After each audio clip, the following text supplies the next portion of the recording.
si on a l'occasion de les essayer, c'est bien, mais bon, on ne peut pas les essayer partout, quoi. D'ailleurs, il n'y a pas des magasins qui ont des palmes en essai, à part dans des écoles, où on a plein de modèles, et ça permet de faire essayer différents modèles.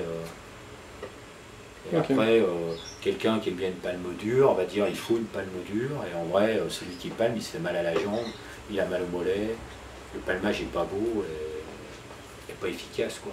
Alors globalement, on ne peut pas dire qu'une palme rigide est une meilleure qualité qu'une palme souple. Non, ça dépend de l'utilisation qu'on en a.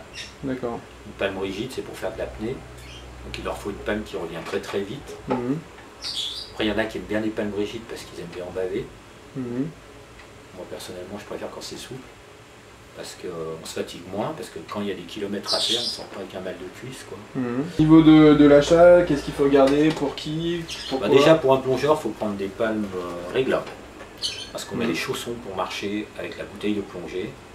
Les chaussantes, c'est vraiment réservé qu'à l'eau chaude, pour ceux qui sont que sur des bateaux. Mais on va dire, beaucoup de plongeurs marchent, et marcher sur des cailloux avec une bouteille sur le dos de 20 kg. Faut être croisé avec un fakir.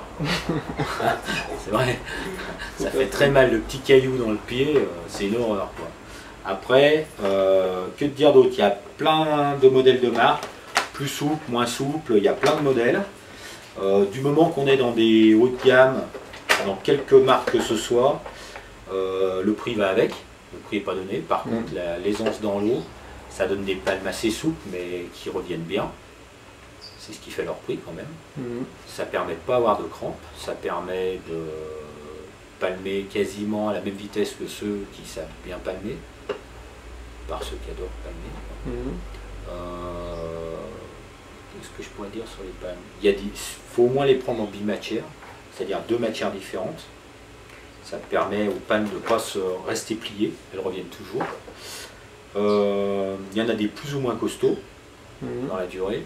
Des fois, les plus costauds sont souvent les plus chers, puisque normalement on devrait les garder plus longtemps.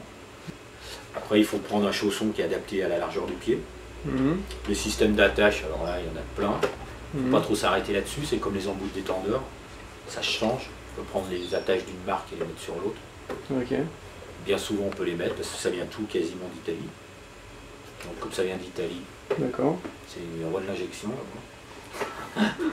Donc c'est le coup de pied, il faut faire attention. Ouais, que la palme ne rentre pas trop, c'est-à-dire il faut que l'arrière du pied dépasse à peu près de 5 cm. Il ne faut pas qu'elle rentre complètement dedans. Si le pied rentre complètement, la palme elle est trop grande, et après ça fait mal sur le coup de pied. Il y a des modèles fendus, comme ça. C'est simplement que la palme est beaucoup plus souple. L'eau passe entre les deux. À l'appui, on n'a pas d'appui.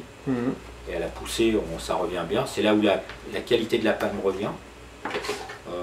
Ce genre de palme-là est garanti à vie. Celles-ci sont dans les 170 €. Une paire de palmes comme ça, c'est dans les 130 € à peu près. Ça, c'est dans les 75 €. Mais après, il faut trouver la palme qui va bien par rapport à ce qu'on veut faire, quoi.